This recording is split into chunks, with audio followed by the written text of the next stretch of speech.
We've all heard about the trend of catalytic converter thefts across America. Our guest is a police sergeant in Texas.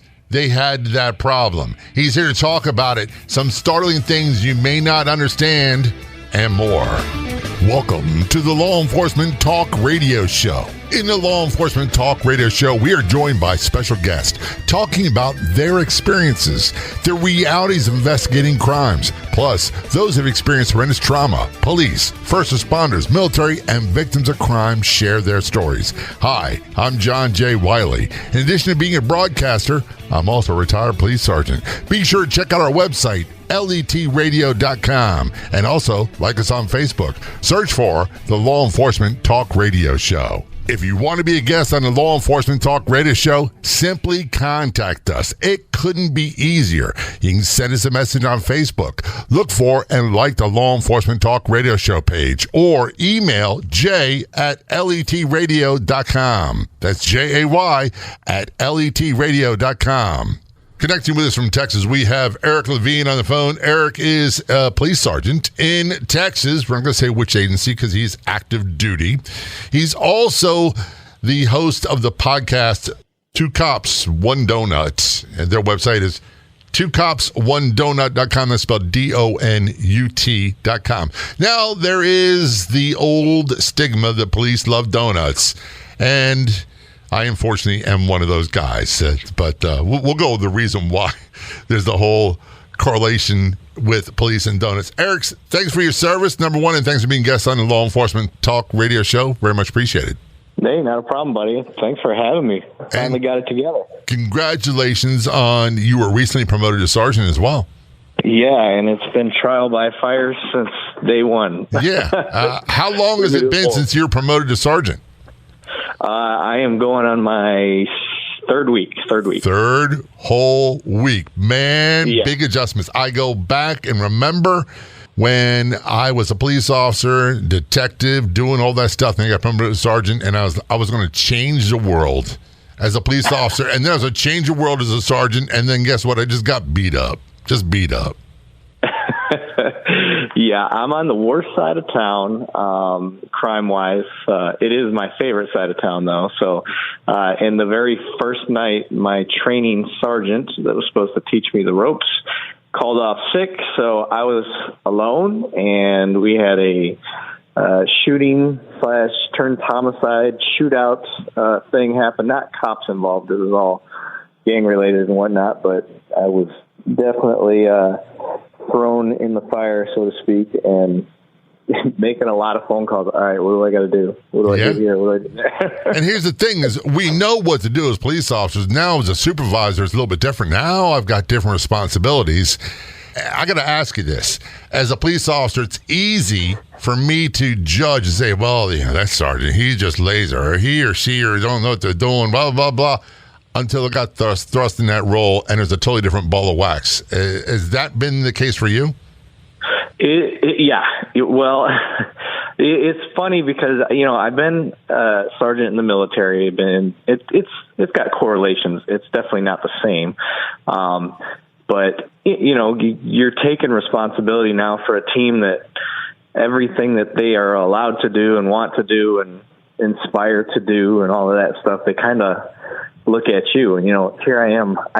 I don't think I have their trust necessarily yet, but I'm already getting those questions. Hey, I kind of always wanted to go toward to get into SWAT. What do I do? I mean, we're talking this is my third week, and they're already asking me like career advice and how to get into stuff and whatnot.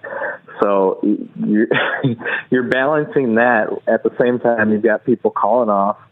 And you're looking at your team, and you're like, hey, guys, I know we're supposed to have 13 here tonight, but we only got 9. So we're going to have to be going call to call, and we're just going to have to suck it up, Yeah. So, yeah, it's different because as a patrol officer, you just walk in, and you're like, all right, let's get roll call over so I can get in my car and go start calls. And that's really the end of the responsibility. Right. You only see as far as the next call. That's it. And maybe if you have a problem in your posts, you're trying to address that problem, which we'll get into in a moment, because As a police officer, you became aware of a catalytic converter theft problem in your area. And I don't want to give away a lot of secrets about this, but I was shocked when I found out how much these thieves made per catalytic converter. So I don't want to give that away. Before we get into that, Erik, how long were you a police officer before you got promoted? 17 years. 17 years. So you're certainly not a rookie at this. No, not at all. I enjoyed my time as a patrol officer, and I did the bare minimum time as a detective, and then promoted to sergeant. Did you get the people saying to you, "Congratulations on your promotion"? What were you thinking? Why did you even go for this? Okay, so full disclosure, you're gonna think I'm crazy as it is, but wait a minute, you're police. You've been doing this 17 years. I already know the answer to that, Erik. I have no intentions of stopping at sergeant. I want to go as high as I can get. Well, look, I don't think that's crazy. That's what I want to do. My career was cut short at the rank of sergeant. I was hurt and retired at the age of 33. I wanted to go up as high as I could because I was a belief that if you really wanted to make a difference in your community, not just for the cops you worked for or that work for you, but for the community members as well, you got to achieve rank. You had to. Yes, and the way it's going nowadays, your retirement depends on it at a lot of departments. Yeah, because they just keep picking away at retirement, and now you can't just be a patrol officer and get a nice retirement when you get done. You have to promote in order to have something decent. They're not counting your overtime or anything like that towards your high 5 or your high 3 or whatever your department. Right. And so you've been in this a long time, and you're in Texas, but you don't have a Texas accent, so that's not where you're from originally. No, originally from Flint, Michigan. And how did you wind up in Texas policing from Flint? So, quick background on me. My mom and dad never got married. They were together. They broke up, and about 2 months later, my mom figured out she was pregnant. And so they tried to make it work for about a year. They're just not compatible people. Great parents independently, but together not so much. And my dad moved down to Texas, and he became an officer down here, and he ended up retiring from the department that I ended up joining. Get out. Yeah, so that was kind of, so my dad, he was involved in a shooting his rookie year, stolen vehicle, craziness. I've got the audio tape from that day. I have yet to put it on my own podcast, but one day I will. But yeah, he had this crazy call, ends up getting in an officer-involved shooting, and long story short, he becomes, a hero, gets the Medal of Valor for police here at the department and all that stuff. So for me, as a, kind of an ego-driven kid wanting to be a cop, I wanted to be a cop on my own. I didn't want to go live under my dad's shadow at the same department. And so I kind of ventured out. I went into the military first. I'm an Air Force cop. And then I got out of active duty. I did 06, 2010, and I became a civilian cop after that. So I tried to do it in Michigan, and the pay was terrible. Police support was terrible. So I applied all over the nation trying to find some civil service places that I thought would be good, including where I work now. And the city that I work for just happened to be the first one to take me. There you go. We're going to turn our conversation with Erik Lavigne. Erik is a police sergeant in a major police department in Texas. He's also a podcaster. He's host of Two Cops, One Donut podcast. The website is twocopsonedonut.com. If you're on the Clubhouse drop-in audio chat app, be sure to look for me and follow me. My name's John, the letter J, Wiley, W-I-L-E-Y. You can also search for @LET Radio Show. That's John J. Wiley, W-I-L-E-Y, @LET Radio Show on the Clubhouse drop-in audio chat app. This is a law enforcement talk radio show. When we return, we're going to talk about the catalytic converter theft problem they experienced and what they did about it. Don't go anywhere. We'll be right back. I have some exciting news to share with you. You are going to love my Your Diet Do-Over Do-It-Yourself course on harmonywithfood.com, which means you could do everything at your own pace. I put my heart and soul into this course. Have you been on every diet there is only to gain the weight back? If your relationship with food is, well, not that good, you should purchase the Your Diet Do-Over course. Go over to harmonywithfood.com, click the Your Diet Do-Over tab, and get started today. My wife, the boss, and I have teamed up for a brand new podcast. It's called Haunting or Not. We combine traditional ghost stories with a little bit of comedy and a true crime aspect to talking about these. Are they real or are they bogus? That's the Haunting or Not podcast featuring myself and my wife, the boss. Be sure to look for it wherever podcasts are served. It's called Haunting or Not.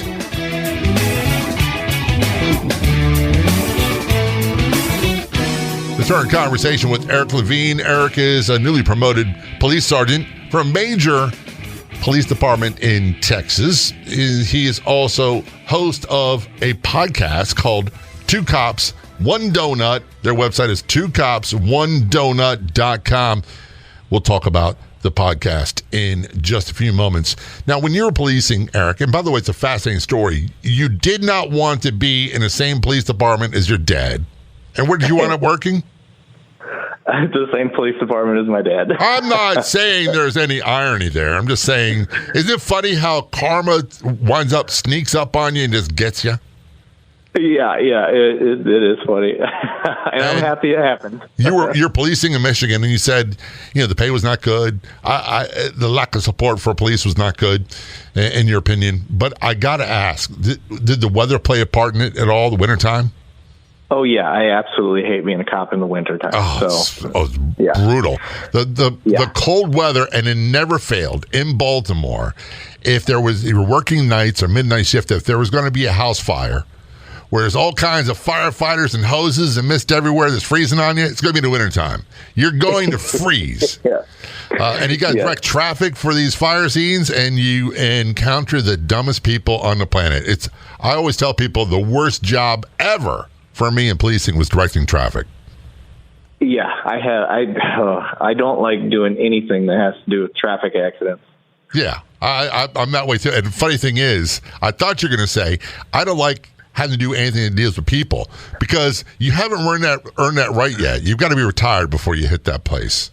I was going to say, I really actually enjoy that part. I learned very young in my career that this job is my entertainment. So yes, I have a job to do. I'm a professional, but at the same time, like, I have, the greatest show on earth. Oh, absolutely. I'm going to keep that fresh in my mind every time I deal with people. So the crazier the person, the dumber the comments they make, the more other officers hate me for it, because I will keep a person going. Oh, okay. Well, tell me about that. You're the instigator. I'm the instigator. Yes, absolutely. Yep. I got to ask a question. So during your policing career, you end up having, a catalytic converter theft problem, which is it's not unheard of anywhere in the United States. But you wound up encountering that in the area where you work, didn't you? Yes. So I was a new detective, and I'm actually was put into what they would call property crimes. So focusing on, car burglaries, house burglaries, things like that. And I started noticing a pattern. I'm like, geez, we keep getting like 2 or 4 catalytic converter thefts, a night. And, my city's population's around 1 million, 1.2, somewhere in there. And I'm just my side of town alone that I'm working as a detective. I'm like, man, it seems like a lot. Why do we keep getting them? So I'm like, who steals catalytic converters? And I started doing research. I'm like, what? There's obviously an appeal for these. So what is it? So I ended up getting a hold of a state-recognized recycling place that you would take catalytic converters to get them recycled, I guess. It's just kind of where the Google search led me. So I'm talking to somebody on the phone, and they were obviously busy giving me the runaround. So I talked to them So I go up there, and this guy sets me down and gives me the whole spiel. He knows kind of the ins and outs of why people are taking these, and he starts to tell me that one catalytic converter off of a F-250, for instance, this is one of the more popular ones to be stolen, was going from anywhere between $800 to $2,500, just depending on the year. Yeah, the year and model. I said, holy cow. And I had witnessed some videos through this of people, their Ring cameras or whatever, catching it. And the best one that I seen, the best guy that I seen, he got a catalytic converter off a F-250 in under 30 seconds. I had no idea they were worth that kind of money.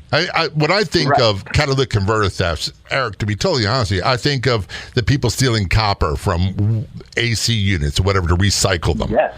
I'm thinking they're going to get like 30 cents a pound, something ridiculous. Right. So I'll tell you the trouble that I ran into. So I start charging. Like, I got a couple suspects that I ended up following through on, and I'm like, all right, I'm going to charge them with this. Well, the charge that most officers, I think, today wouldn't know about is recyclable metals. Like, that is a charge. It's a felony. Well, it doesn't count with a catalytic converter, because when you're talking about recyclable materials, you're talking about copper and steel and things of that nature. Well, for the catalytic converters, the courts are saying that it has got like precious metals in it, rhodium, iridium, and platinum. So that's a different charge. So now I had to look through and find what charge I could get on these guys. And the best thing I was finding was like a Class A or Class B misdemeanor. So I'm not even able to nail these guys the way that I needed to.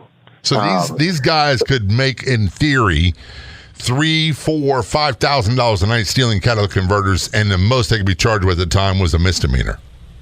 Yeah, so the way that I like to frame it for people is most of these catalytic converters are taken, on average, we'll say is worth about $800 a piece.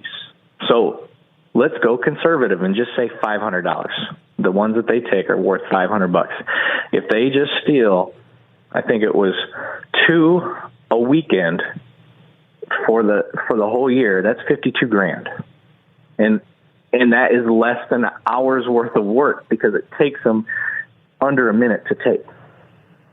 And are these being sold to like scrap yards, or they're not being sold for the metal? They're being sold as replacement parts. Am I correct? No, they're being sold. So this is where the rabbit hole got real deep, real quick. Traditionally, when this first started, they were just selling them to recycling plants, like that are for catalytic converters. Like, we have those in the state of Texas.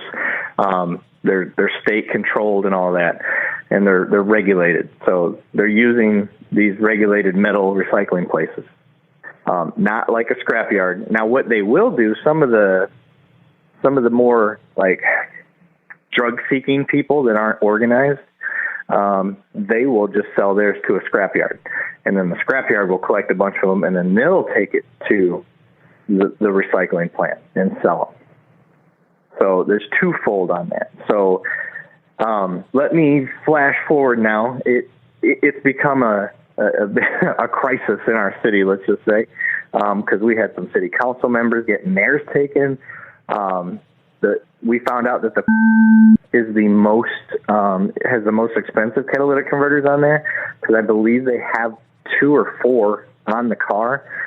And if you just one car, if you take the cats off of you're getting paid out about $4,000. You're kidding me.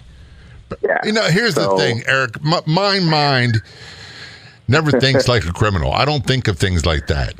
It just doesn't enter in my mind. And eventually with police work, I had to learn to think not like a criminal for motivation reasons, but look, if I was a murderer, where would I go? What would I do?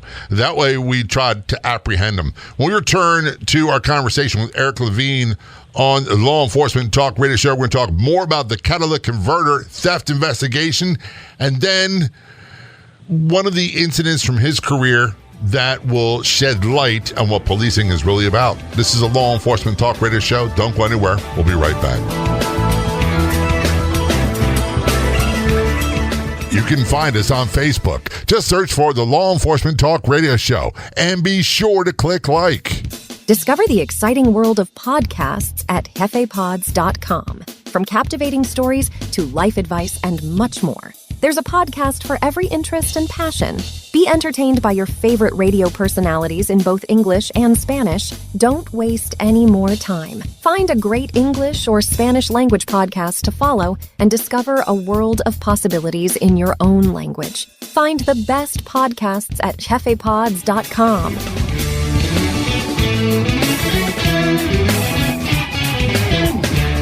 Returning our conversation on the Law Enforcement Talk Radio Show with Erik Lavigne. Erik is a police sergeant, recently promoted police sergeant in a major department in Texas, 17 years in law enforcement. He's also the host of the Two Cops, One Donut podcast.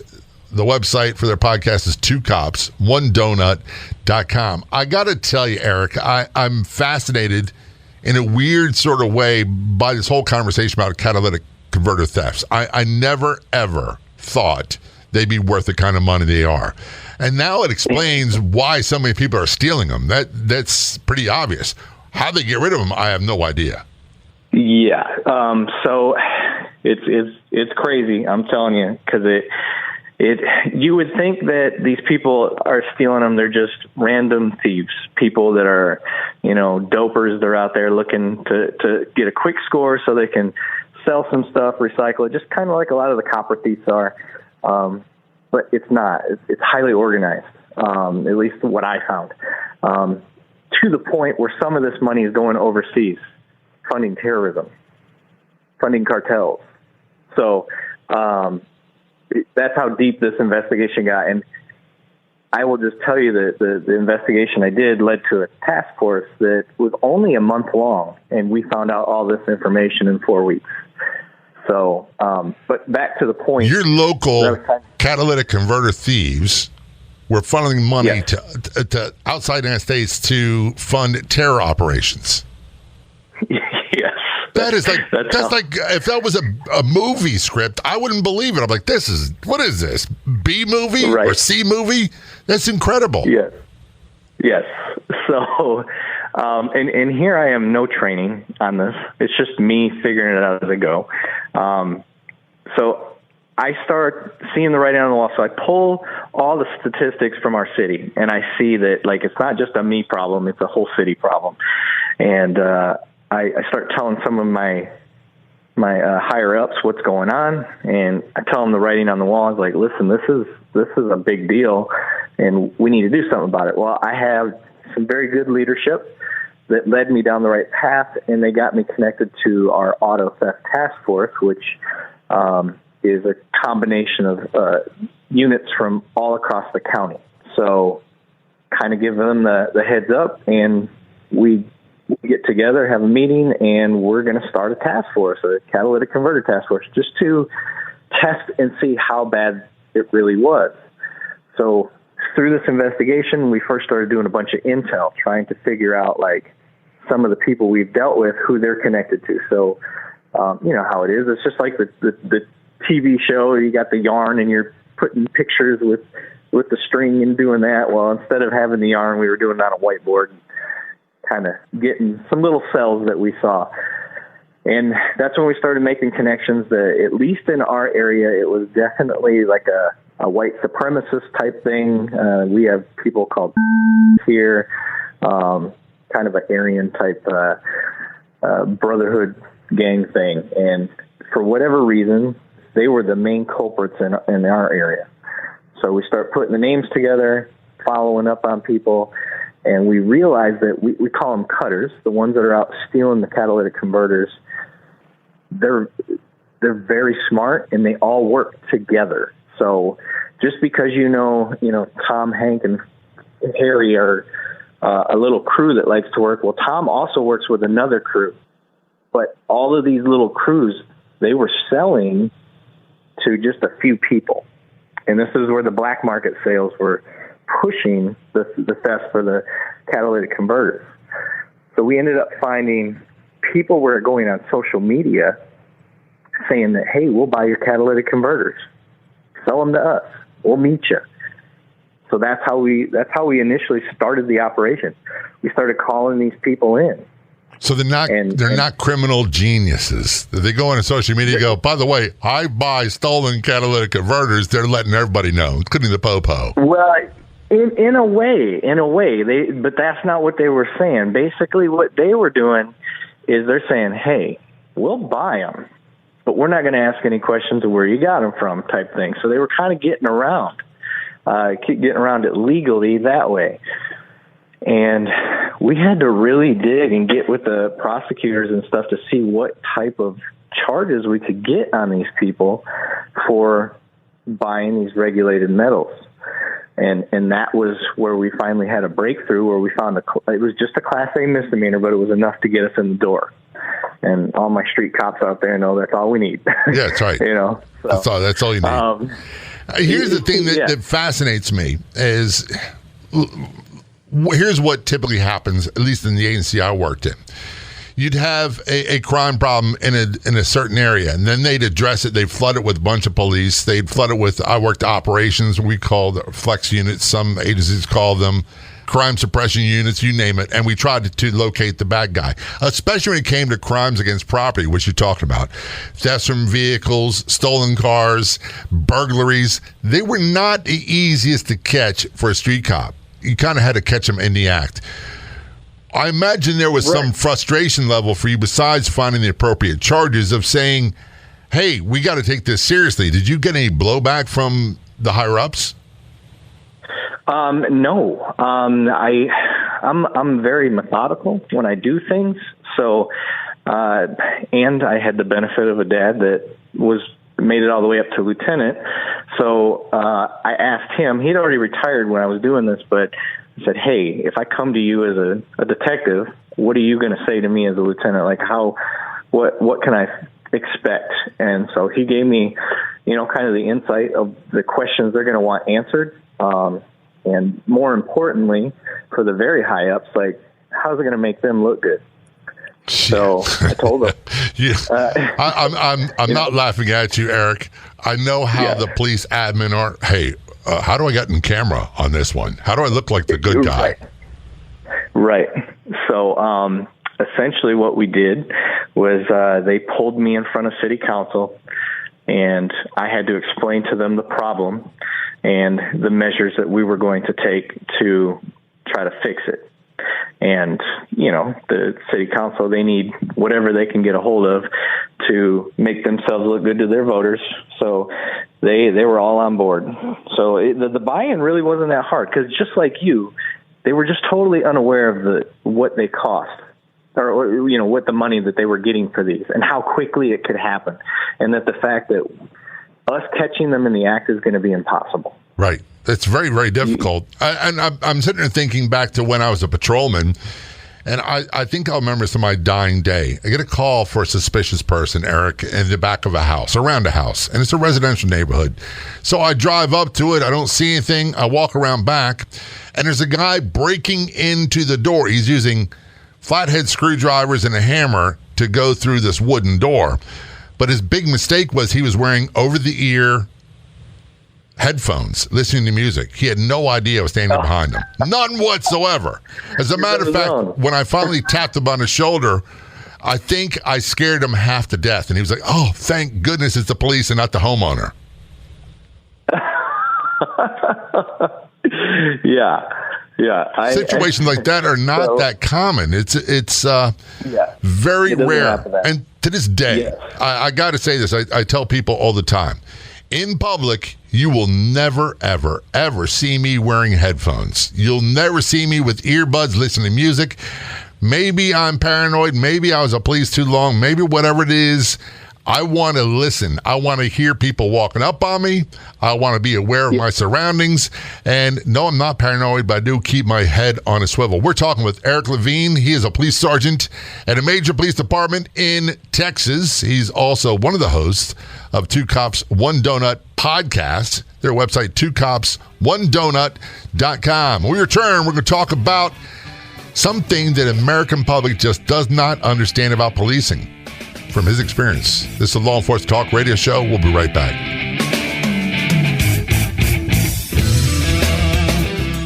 Want to be a guest on the Law Enforcement Talk Radio Show? Simply contact us. It couldn't be easier. You can send us a message on Facebook. Look for and like the Law Enforcement Talk Radio Show page, or email jay@letradio.com. That's JAY@letradio.com.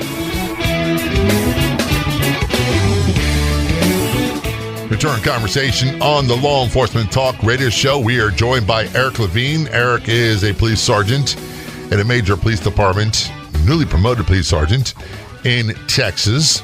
17 years law enforcement experience. He's also one of the hosts of the Two Cops, One Donut podcast. Their website is twocopsonedonut.com, and I promise you, we will talk about their podcast in a few moments. In your career, one of the things I've noticed, maybe it's the same with you, my wife, I call her the boss, and we don't watch a whole lot of American-made police dramas anymore because they just get it so wrong. From everybody racking the guns around in the chamber when there's some sort of action happening, I'm starting yelling at TV, "What are you doing with an unloaded gun?"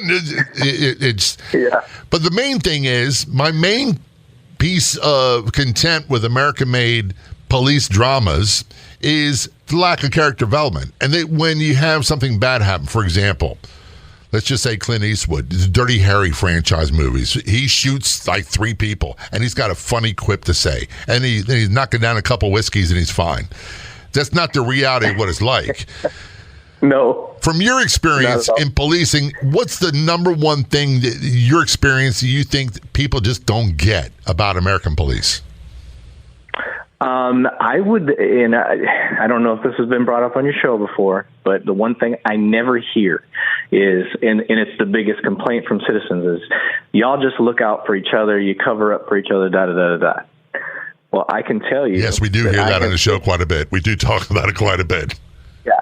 Well, I hear this, or I've seen this every year that I've been a cop, either in my own department or another department that's close to me, of an officer that has either been arrested, fired, or, gets put under some sort of administrative punishment every year that I'm there. And I think that people believe that cops are never, we don't police our own. And I can promise you that all the good cops out there, there's nothing they hate more than a bad cop. Yep, that's true. Because when one cop screws up in, Maine, the cop in Southern California feels it. Yeah. You're spot on correct with that. And I tell people in my career, there's a new kid out of the academy. He did something stupid. I wound up getting him fired. Another one, I had to arrest a cop for a crazy, stupid thing. And it was not something I wanted to do. There are other ones that I had to take action as a sergeant, which I'm sure you're going to encounter, that led to disciplinary action. The one thing is that people don't seem to get, Erik, and I got to ask you this in the form of a question, is my thinking is I'm not going to endanger my pension, my pay, my health insurance, everything else for myself, my family, my kids, to cover for someone who did something stupid. Or, even worse yet, something vile and corrupt. Correct, yeah. As far as, and this is how I kind of break it down to people. I'm like, all right, you're at work, you're a employee, and you notice that your buddy's on the phone, talking on the phone, 20, 30 minutes at a time on shift, twice a day, 3 times a day. And are you going to report them for that? Are they breaking the law? No, but are they violating the policies and stuff at your? Sure. So I tell people, I'm like, so it's the same for cops. If I see my buddy sitting over there texting on his phone all night, am I going to report him to my sergeant? No. And he's just waiting for the next call to come out. Could he go out and do some proactive policing? Maybe. So we're walking. There's this fine line that you have to choose. The one line that I will never choose is if I see you do something criminal. Right. If you do something criminal, I'm sorry. Just like you, I am not risking my pension. And 2, I signed up to stop criminals, not help them, not report you. So if you've got the badge and you're committing a crime, I'm sorry. get no sympathy from me. But that is, I think that's the line that we need to talk with the public about is, you know, how much accountability are you asking for your police to give? Because if you start going overboard and start, you know, majoring in the minors, such as I like using the cell phone because that is the thing that I think everybody is so guilty of, you know, is that stealing time? Like, what's your judgment call on that? I tell cops, I'm like, enjoy the downtime while you have it, because you're only one dispatch call away from the, you know. Yeah. So. Yeah, we always say this, you're one call away from the absolute worst scenario happening. And the one thing I've got to take exception with, and I'm not picking out you in particular, but we have been conditioned to say, you know, good cops don't like bad cops. And I always say police don't like bad cops, because the vast majority, I mean 99.9% of police I know that I worked with were the best of the best. And they never, even on when they messed up, it wasn't a big deal. We're all human. We're not robots. So we've been conditioned to almost have this thing of, well, like I'm some sort of good cop and this person's not. Well, they were never accepted as part of our family to begin with. Right. Yeah, I agree with you to an extent. I have been finding it's becoming more and more common for people to get in this career field as a stepping stone of their career, I guess, of their actual career. They're just doing it as a job to pass time until they find the job they're looking for, which I find so strange. I couldn't do it. I would not recommend police work for someone who decided, I'm going to do this till the next best thing comes along. Yeah. And like I said, I never saw that early in my career, but I've been an academy instructor, and now I'm out in the field again. And I have heard people say this, and it blows my mind. Well, the funny thing is, and I got to ask this before we talk about your podcast, was this a calling for you? Obviously, you came from a police family. Oh, for sure. Yeah, I've always known I was going to be a cop, and even though I didn't really care for cops as a kid growing up in Flint, it just, in the back of my head, I always knew, and even guided my high school career, I guess you could say, when all the classes, that's when you finally start to get picked classes and whatnot. I was taking extra, like, you know, advanced English classes for writing and stuff like that, because I knew I'd be in law enforcement. Now we're going to talk about your podcast, Two Cops, One Donut. By the way, the website's twocopsonedonut.com. Are there two cops involved in this anymore, or is it just you? It's just me. It's I had another cop with me at the beginning, just because he knew social media stuff and I didn't, and he was just kind of helping me learn the ropes. But the concept behind Two Cops is I am still in the Air Force. I'm in the reserves now, but I'm a cop in the Air Force. Okay. And I'm a civilian cop, so I am the two cops. I just wear two different hats. Okay. So you have multiple personalities. I'm joking. I'm kidding. Yeah, for sure. So like most podcasts and radio shows, we go through transitions. We go through pivots. We got to adjust as we go along. And I've done that too, so I understand it. What got you into podcasting? Why did you decide to do this? Okay, so there was a catalyst to the whole thing. At one point, me and an NPO that I worked with, a neighborhood patrol officer, they are kind of the liaison for civilians in a beat and the patrol officers in that same beat. They take the concerns of both sides and share information and all that stuff. And that's their job in our city. And NPOs are a great tool. Well, I got with my NPO for my beat, and I said, hey, dude, I was like, maybe we should be using social media, specifically Facebook, to try to help, like, fight crime. Like, I feel like we're not using it. And he's like, yeah, I had that same thought. Like, how are we going to do it? And this is when Facebook groups first came out. Mm-hmm. So what we did, essentially, was we created a sign-up for everybody that lived in our beat and created a group. And it was kind of a closed group, as closed as it could be. And we just shared information. Hey, this guy just got released from jail. You know, he's been known to be a burglar in the area. Keep a lookout. or, hey, my car got broken into. The citizens would post their stuff on there. And this was before the Neighbors app and all that stuff. So it was working. It was kind of a neat idea. We are almost out of time. How can people find you? You got a website. What's the easiest way to find Two Cops, One Donut podcast? Easiest way is just go to our website, twocopsonedonut.com, and you can find all of our platforms. We're on everything. We're on Apple, Spotify, YouTube, Buzzsprout, all of those things. So and Erik, I want to thank you for your time. Thank you for your service. And most importantly, thanks for being a guest on the show. Yes, sir. I'd like to thank our guests for coming on the Law Enforcement Talk Radio Show. The Law Enforcement Talk Radio Show is a nationally syndicated weekly radio show broadcast on numerous AM and FM radio stations across the country. We're always adding more affiliate stations.